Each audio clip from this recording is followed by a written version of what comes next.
अधिक रोजगार पर बांगालोर जाइथिबा श्रमिक निखोज। ट्रेन में गाँव को फेरुवा बेले श्रमिक संतोष प्रधान निखोज। थाना रे अभियोग।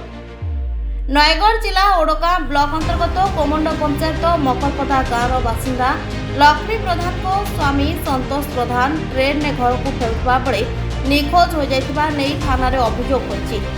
सूचनायोग्य नयगढ़ जिला ओडगाँ आदर्श थाना अधीनस्थ कोमंड पंचायत मकरपदा गाँव बासिंदा लक्ष्मी प्रधान को स्वामी संतोष प्रधान बयस 38 वर्ष। पिता नाम पद्मचरण प्रधान। गंजाम जिला खलिकोट थाना अंतर्गत विक्रमपुर ग्रामर कारण साहिर बासिंदा से जड़े दिन मजुरिया होइथिबारु मूल मजुरी करी परिवार प्रतिपोषण करती। तांकर पत्नी लक्ष्मी प्रधान झियो श्रावणी और पुओ राम को नहीं दुख सुखर संसार।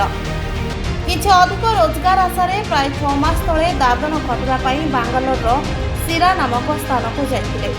संतोष प्रधान सेठारु गत 2024 फेब्रुआरी मास 11 तारिख में बाहरी ट्रेन जोगे आसी 12 तारिख में घरे पहुंचवा नहीं पत्नी लक्ष्मी को जणाइथिले।